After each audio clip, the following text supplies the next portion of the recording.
ભારતની કેન્દ્ર સરકાર અત્યારે છેલ્લા 11 વર્ષમાં સૌથી નબળી પોઝિશનમાં આવી ગઈ હોય તેવું લાગી રહ્યું છે. અને આની શરૂઆત થઈ ગઈ હતી 2024ના ઇલેક્શનના પહેલાથી.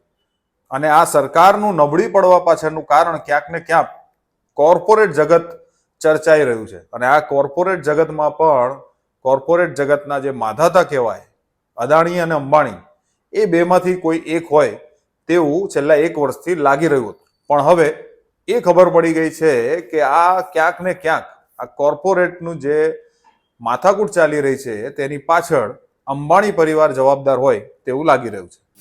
કારણ કે જે ગાડીઓ કસાવવાની શરૂઆત અનિલ અંબાણીથી થઈ હતી ઈડીની રેડ દ્વારા, એ હવે મુકેશ અંબાણીના ઘર સુધી આવી ગઈ છે. મતલબ કે મુકેશ અંબાણીના દીકરા અનંત અંબાણી સુધી.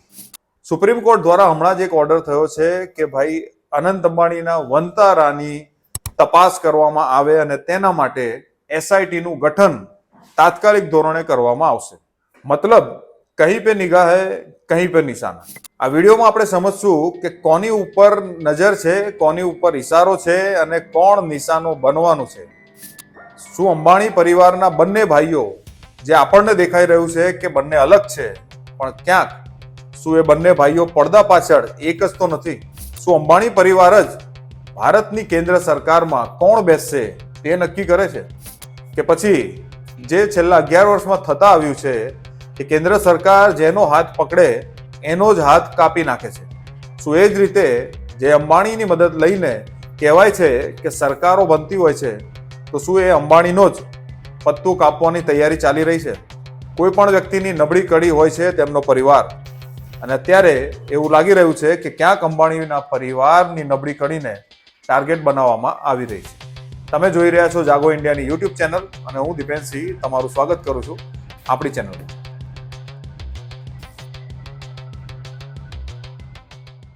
હાલમાં ભારતની અંદર એવા સમાચાર આવી રહ્યા છે કે જે ખરેખર સરકારની નબળી પરિસ્થિતિને જાહેર કરી દે છે. પણ આ સમાચાર કોઈ જ જગ્યાએ બહાર નીકળવા દેવામાં આવતા નથી. ઘણી મુશ્કેલથી આ સમાચાર અમારા જેવા લોકો સુધી પહોંચી જાય છે અને અમે પ્રયત્ન કરીએ છીએ કે તમને આ સમાચાર જાણવા મળે. માટે આ ચેનલને સબસ્ક્રાઇબ કરવાનું ના ભૂલતા, શેર કરવાનું ના ભૂલતા અને સાથે સાથે બેલ આઇકોન જરૂર દબાવજો. કારણ કે ક્યારે કયા સમાચાર જરૂરી ઉડીને તમારી પાસે આવી જાય એનું કંઈ નક્કી નહીં હોઈ શકે. તો હવે વાત કરીએ વંતારાની. વંતારાનો એક કિસ્સો તમે હમણાં સાંભળ્યો જ હશે કે કેવી રીતે સાઉથ ઇન્ડિયામાંથી એક માધુરી નામની હાથીણીને ઉઠાવીને પછી વંતારામાં લાવવાનો ઓર્ડર થયો હતો મુંબઈ હાઈકોર્ટ દ્વારા. અને ત્યારબાદ એ હાથીને જ્યારે પણ લાવીને વંતારામાં લાવવામાં આવે છે તો સ્થાનિક પ્રજાનો જબરજસ્ત વિરોધ થાય છે. અને તમે જોયું જ હશે, જેના ઉપર આપણે વિડીયો પણ બનાવ્યો હતો. તમે ના જોયો હોય તો આપણી ચેનલ પર જઈને જોઈ શકો છો. આ વિડીયોમાં બતાવ્યું હતું કે કેટલો મોટો જનસેલાબ રસ્તાઓ ઉપર ઉતરી જાય છે. કાશ આવો જનસેલાબ જો લોકતંત્રને બચાવવા માટે રસ્તા પર ઉતરી જાય તો આ દેશમાંથી ભ્રષ્ટાચાર રાતોરાત નાબૂદ થઈ શકે છે. હવે આ માધુરી હાથીણી વંતારા પહોંચી એના સમાચાર તો સૌએ જોયા જ હશે. પણ શું ઘણાને ખબર છે કે સુપ્રીમ કોર્ટે એ હાથીણીને પાછી પોતાની જગ્યાએ મોકલવાનો ઓર્ડર આપી દીધો? લગભગ મોટા ભાગનાને આ વસ્તુ નહીં ખબર હોય, પણ માધુરી જે હાથીણી હતી તેને વંતારાથી પાછી પોતાની જગ્યાએ શિફ્ટ કરી દેવામાં આવી છે, તે પણ સુપ્રીમ કોર્ટના ઓર્ડર બાદ. અને એના જસ્ટ થોડાક દિવસો પછી, એટલે કે 25 ઓગસ્ટના દિવસે, આજથી 2 દિવસ પહેલાની વાત છે કે 25 ઓગસ્ટના દિવસે સુપ્રીમ કોર્ટ એવો ઓર્ડર કરે છે કે વંતારાની જાંચ કરવામાં આવે. કારણ કે તેમણે એક યાચિકા ઉપર આ વસ્તુનો ઓર્ડર કર્યો હતો. અને આ યાચિકા કરવામાં આવી હતી એડવોકેટ CR જયસુકીન નામની વ્યક્તિ દ્વારા, જેઓ પોતે વકીલ છે. અને આ યાચિકામાં કોઈ ઠોસ સબૂત ન હતા. છતાં પણ કાયદો એવું કહે છે કે જો કોઈ સબૂત જ ના હોય તો પછી એ યાચિકાને ખારીજ કરી દેવામાં આવે છે. પણ છતાંય આ યાચિકા ઉપર સુપ્રીમ કોર્ટ એક્શન લે છે. આ એક બહુ નવાઈની વાત હતી અને આશ્ચર્યની વાત હતી. અને આ એક્શન લેવાય છે અને કહેવામાં આવે છે કે આ દેશની કેન્દ્રીય વ્યવસ્થા ઉપર જે એલિગેશન્સ લાગી રહ્યા છે, જે આરોપો લાગી રહ્યા છે, તેને ખોટા સિદ્ધ કરવા અથવા તો તેની જાંચ થવી જ જોઈએ. અને એટલા માટે આપણે જે કેન્દ્રીય એજન્સીઓ આ વંતારાના મામલામાં સામેલ છે તે એજન્સીઓને આપણે વ્યવસ્થિત રીતે ચકાસી લઈએ અને એટલા માટે એક એસઆઈટી નું ગઠન કરવાનો આદેશ આપે છે. આ એસઆઈટી નું નેતૃત્વ કરશે સુપ્રીમ કોર્ટના પૂર્વ જજ જસ્ટિસ ચંદ્રમેશ્વર અને ટીમને લીડ કરશે જસ્ટિસ રાઘવેન્દ્ર ચૌહાણ, જે પૂર્વ ચીફ જસ્ટિસ હતા ઉત્તરાખંડના, હેમંત નારગલે જે આઈપીએસ હતા, પૂર્વ કમિશનર છે મુંબઈ પોલીસના, ત્યારબાદ આનિશ ગુપ્તા જે એડિશનલ કમિશનર છે કસ્ટમ્સના. હવે આ અલગ અલગ ફિલ્ડમાંથી લોકોને લેવામાં આવ્યા છે. એનું કારણ તમે આગળ સમજશો કે શું વસ્તુની તપાસ થવાની છે આ વંતારાની અંદર જઈને, કયા આરોપો લાગ્યા છે અને એ આરોપોને કેવી રીતે તપાસાશે, જેની આપણે વિડીયોમાં આગળ ચર્ચા કરશું. હવે આ જે ઓર્ડર કરવા વાળા ચીફ જસ્ટિસ છે, જે બે જસ્ટિસોની બેચ છે, પંકજ મિત્તલ સાહેબ અને પ્રસન્ના બી વરાલે સાહેબ, આમની જે બેન્ચ હતી એમણે આ એસઆઈટી નો આદેશ કર્યો છે. અને સાથે સાથે ખાસ કહ્યું છે કે 12 સપ્ટેમ્બર 2025 સુધી રિપોર્ટ અમને અમારા ટેબલ પર જોઈએ. જનરલી તમને ખબર હશે ભારતમાં તપાસ કેવી રીતે થાય, તપાસ કરવામાં આવશે. ગુજરાતની અંદર તમે જુઓ, હરણી બોટકાંડની તપાસ ચાલુ છે, ગંભીરા બ્રિજની તપાસ ચાલુ છે, મોરબી વાળી તપાસ ચાલુ છે, એમાં કશું થયું નથી, આગળ કોઈ નક્કર કાર્યવાહી નથી થઈ. એ જ રીતે ન થાય એટલા માટે જ સુપ્રીમ કોર્ટે કહ્યું 12 સપ્ટેમ્બરે અમને રિપોર્ટ જોઈશે અને 15 સપ્ટેમ્બરે અમે સુનવાઈ કરશું આના ઉપર. અને આ એસઆઈટીમાં ખાસ કહેવામાં આવ્યું છે કે ગુજરાત પોલીસ, ગુજરાત ફોરેસ્ટ અને પર્યાવરણ વિભાગે સહયોગ કરવો પડશે આ એસઆઈટીની ટીમને. આમાં કોઈ ધાંધિયા નહીં ચાલે. હવે ક્યાંક ને ક્યાંક આ વસ્તુને શંકાસ્પદ રીતે જોવાઈ રહી છે કે કેમ અચાનક સુપ્રીમ કોર્ટ આટલો બધો ઇન્ટરેસ્ટ લેવા લાગી છે. અચાનકથી દિલ્હીના કૂતરાઓની ચિંતા થઈ જાય છે અને બધાને હટાવીને એક શેલ્ટરમાં નાખવાની થાય છે. અચાનકથી જ માધુરી હાથીણીનો જો કેસ જાય છે એનું તાત્કાલિક નિવારણ આવી જાય છે. અચાનકથી વંતારા ઉપર આ પ્રકારની એસઆઈટી, લોકોની યાચિકાઓ 10-10 વર્ષથી પડી રહી છે, કોઈ સુનવાઈ નથી થતી, છતાંય આ યાચિકા પર તરત સુનવાઈ થાય છે અને અનંત અંબાણીનો ગાડીઓ પકડવાની કોશિશ થઈ રહી છે. શા માટે? તો પહેલા જોઈ લઈએ કે એસઆઈટીમાં કઈ કઈ વસ્તુઓની તપાસ થશે. ભારત અને વિદેશથી જાનવરોની થયેલી ખરીદી, ખાસ કરીને હાથીઓની, શું Vantara wild life protection act હેઠળ બન્યું છે કે નહીં? જે વન્ય પ્રજાતિઓ ખતરામાં છે તેના જે નિયમો હોય છે, શું તે નિયમોનું પાલન કરવામાં આવ્યું છે કે નહીં? એનિમલ હસબન્ડરીના જે નિયમો હોય છે અથવા તો પશુ ચિકિત્સા વ્યવસ્થિત રીતે થાય છે કે નહીં તે જોવું પડશે.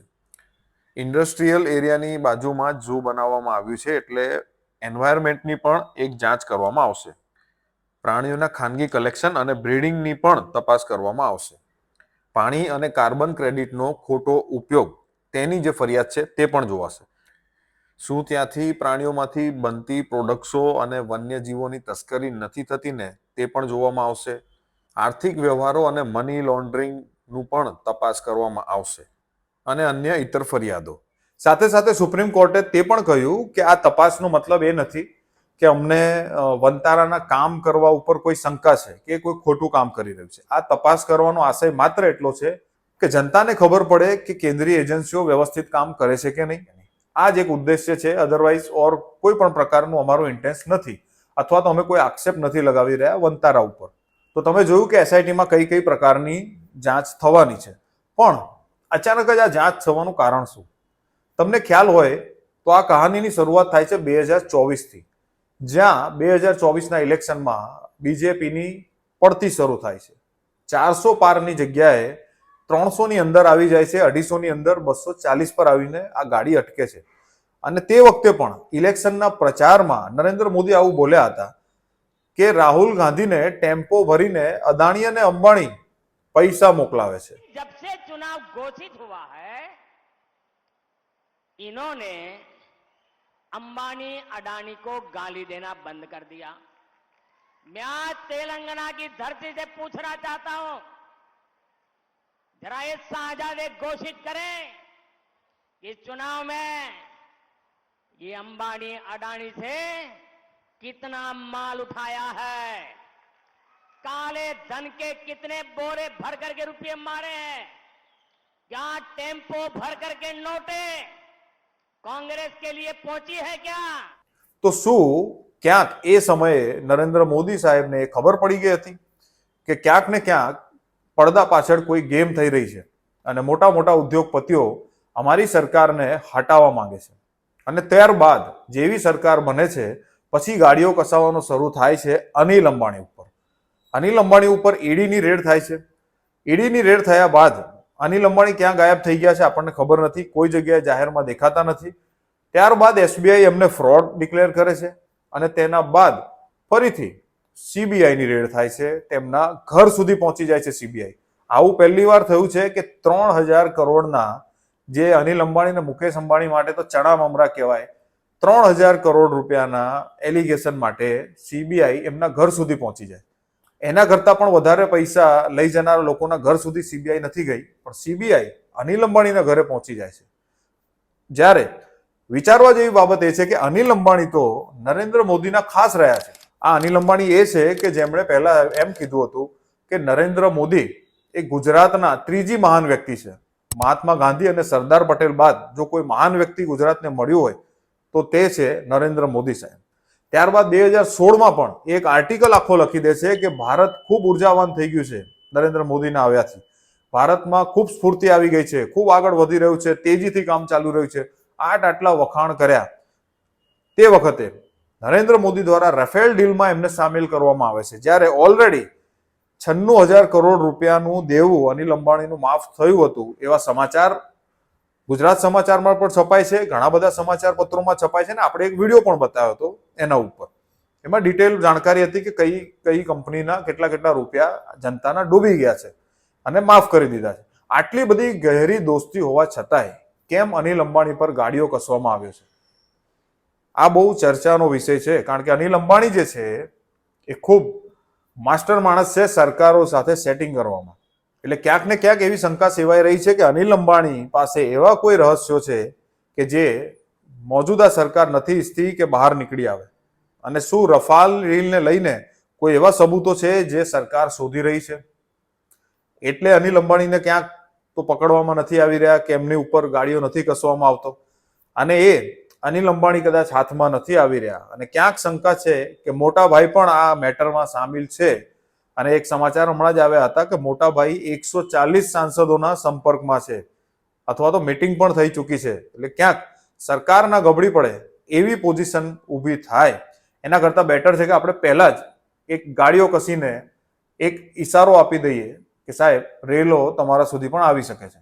અને કદાચ આ વનતારા અને એમના માલિક અનંત અંબાણી જે મુકેશ અંબાણીના દીકરા છે તેમના ઉપર ગાડીઓ કસીને એક મેસેજ આપવાની કોશિશ થઈ રહી છે કે મુકેશભાઈ ધ્યાન રાખજો, હમણાં તો એજન્સીઓ અમારી પાસે જ છે. એટલે સત્તાના ફોર્મ્યુલામાં A+B² વાળું જે ફોર્મ્યુલા છે એ બનાવવાની જે કોર્પોરેટોની તાકાત છે તેને દબાવવાની કોશિશ થઈ રહી હોય એવું લાગી રહ્યું છે. અને એમાં બિચારા આપણા આનંદભાઈ અંબાણી લપેટામાં આવી ગયા છે.